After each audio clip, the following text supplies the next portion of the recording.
Hey YouTube, I just wanted to make a video of my auxiliary oil cooler redneck setup that I put on my 2003 6-liter. I didn't want to spend all the money on a bulletproof oil cooler. I know they're a great system and I have nothing against them. I'm just on a budget and decided that I would make a auxiliary oil cooler just like the transmission has. So you've got your coolant-based heat exchanger, which is what is in the oil bath under the intake that everybody knows about, are prone to plugging up. And even on a good day, you know, when it's hot, especially with thin air, the coolant has a harder time getting the heat out of the oil.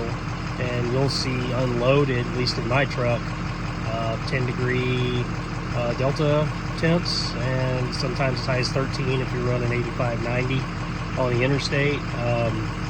I personally live in a mountainous region of Idaho, and we have 80 mile an hour interstate speed, so I crank her up to 85, 90 and just cruise, and my EOTs get up there. So what I've been focusing on this whole time is my Banks tuner. Again, I got that thing on a budget too, a couple $100 on eBay, used. It works great. I just run tow tune. I don't ever run anything else. I'm getting too old and fat to fix things, so I don't like to break anything. So I just run it on tow tune, don't have any issues, but I am pumping out a little extra horsepower. To my understanding, it's about 40 horse on tow. I've got a few engine mods done to this truck. I got a camshaft, late model pistons, and just exhaust and, you know, your normal mods, running a EGR delete, of course, and the other deletes that everybody does.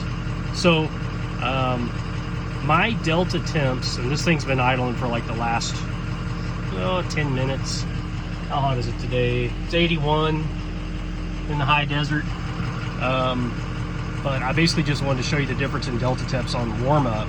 Usually the oil and the engine temp, they pretty much follow each other all the way up to the top as it's idling up. And it's not uncommon for me to see a 9 to 10 degree cooler temp on my oil temp. Usually it averages out about $1.80, $1.85, while my engine temp runs about 190, 192. So the auxiliary oil cooler works great. So what did I end up using to make this auxiliary oil cooler? Well, I'm gonna shut the truck off and tell you about it. So what I did, after a whole lot of being poor and thought and how can I make this work, I found a transmission cooler out of a 6-liter on eBay for, I think it was like 140, 150 bucks. They had the smaller coolers, but a lot of them are really high flow cooler. So the way I ended up plumbing this in without a plate or anything, just as a proof of concept, and obviously, you know, you could mod this out because it is a little bit of a chore to remove that hose and not make a mess when you're changing the oil and changing the filter. So I set up a bypass oil filter in behind the grill here. Made some bracketry out of scrap I had laying around.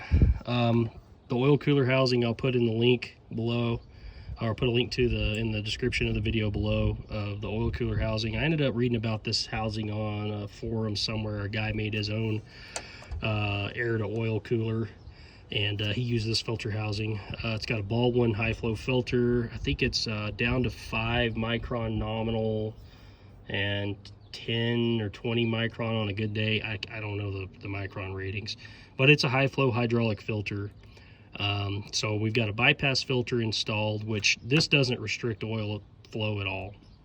The oil pump in your truck is capable of pumping out a lot more oil than what it's actually being utilized for. It's got that regulator valve in the timing cover that regulates oil pressure. So you can borrow some of your truck's low pressure oil supply to make an auxiliary cooler. So I had to cut out a little bit of the front grill section here. I had to cut out, there's a brace that goes across here. I had to cut that out so I could have clearance for my oil cooler. Then it ended up just drilling some holes right above where the grill snaps into place right here. I don't know if you can see it. And I have this funky aftermarket grill. It was cheap. It's not my favorite, but it was cheap online. I didn't want to buy the Ford one, and this is a cheap truck. And like, again, let's try and do it on a redneck budget. It's worked out really good so far. Anyways, I just drilled a couple of holes where the grill goes in, and I took the brackets on the oil cooler that come, sorry, it looks like it's out of focus. There we go. I took these black brackets, so you can kind of see it there. The black bracket, that angular bracket right there, and flipped it over. So what that did, I had to drill out the rivets, and then I flipped the bracket over and then used that to bolt to the truck. Now, obviously, somebody who's a master fabricator could probably do a way cleaner, more, better job than I could. But mainly, I just want to show you guys for proof of concept how this works. So I've got oil pressure coming out of the oil filter cap. I just bought some cheap foam pipe insulation from the hardware store. That needs a zip tie. Yeah, that needs a zip tie. It looks like crap. So anyways, just to keep stuff from rubbing together, so I'm not putting heat next to my AC gas line, the low pressure line coming out of the compressor. I'm sure you could buy some more expensive hydraulic tubing, hydraulic sleeving. You can get real crazy with it. But again, I did this on a budget, just wanted to see if it would work. Anyways, so the hose pressure runs out through the from the oil filter, runs down here along the AC lines through the upper core support here, runs out. I have a little P clamp right here. This does not rub. It looks like it rubs. It doesn't. There's a tiny little gap there. It doesn't rub. This is stationary. None of this moves. I wanted to make sure none of the hose would rub through while driving. The pressure hose runs directly into the filter. You can see there's a direction of flow in the filter housing. The oil goes into the filter housing, gets filtered, gets pumped out, goes directly into the cooler. Now the cooler offers a little bit of restriction, so this is how you don't lose oil pressure when this happens. The cooler flows pretty damn fast. I don't know how many GPM, or gallons per second or whatever. I have no idea, or gallons per minute. All I know is it's restricted enough to where you can still maintain oil pressure, but you get enough flow to dissipate heat on this transmission cooler, which is now being used as an oil cooler, and then travels through the oil cooler, pumps out, goes through this hose, goes back out, runs along here, and then I've got it right into the oil filter cap. So it basically just dumps back to crankcase. Now, if you wanted to make this super clean, which maybe down the road I will, maybe I won't, I don't know, it's a cheap truck, don't really care. It works, it doesn't leak, it keeps the truck cool, keeps the oil cool, especially when towing and pulling grades. But anyways, if you wanted to, I'm sure you could pull a valve cover, tap it, make a nice little fitting on there so you don't have any of this stuff tied into your existing system. I know there's even a pressure port here on the oil filter housing. Where the hell is it? It's back here on the oil filter housing somewhere. You can't see it with everything installed on the truck. That you could tap in to the oil filter housing and connect this hose. That way you don't interfere with your oil filter or anything like that. But all in all, between the hoses, the aluminum cap I bought on eBay, the $10 cap I bought at, I think, O'Reilly's, that was just for like a 90s Bronco. It doesn't have that stupid, it's tight enough clicking child safety shit on it. So that's not on there. But you got that cap, that cap, the cooler, and the hose, and some hose clamps. I'm in this like less than 250 bucks for an auxiliary oil cooler. And I'll tell you guys, it brought my oil temps down, I would say on average 20%. When I'm pulling hard, the oil stays about 5 degrees cooler than the coolant. Sorry, I'm a brain fart. I tow a 6,000 pound camper, just a bumper pull. Nothing super huge. I don't do any super heavy towing. That's about as heavy as I ever tow. Every now and then I'll haul a gravel trailer or something if I'm doing landscaping for, you know, family or friends or myself. And those can get around 10K. And again, this thing kept the truck cool the whole time, the oil cool the whole time, never had any issues with it. And the nice thing about this is in the wintertime, you still have the heating effect. By running the original engine cooler or oil cooler or heat exchanger, you still, yellow jacket on my leg, get out of here, get. I must mean I stink and need to take a shower. By running this setup, where the hell was I? I've never had any issues with it coming up to temp. The oil cooler is just the right size, just the right restriction, pulls just enough heat. And again, I'm at like 5,000 feet AGL. So if you're at sea level and you've got denser air, higher humidity, I imagine this system would cool the hell out of the oil, and you might even have to run a thermostat. I don't. In the wintertime, it still comes up to temp normal. It runs about 180 degrees when I'm not towing. Coolant temp's 192, so it's about 10 degrees cooler. I believe most of these air to oil cooler systems run 180 degree thermostat and open up like that. I don't run a thermostat. If you live somewhere colder or you've got a bigger, and I'm running, that's another thing, I'm running a cheap eBay radiator. It's nothing fancy, you know, it's not a Mishimoto or anything like that. I think it was like 150 bucks. I bought it a couple years ago. I mean, obviously things with the China virus are a lot more expensive right now. So, you know, parts might cost more, but I'm just letting you know what it cost me to do this stuff. And anyways, this system's worked out really good. I'm sure somebody out there could do a much cleaner and better job than me.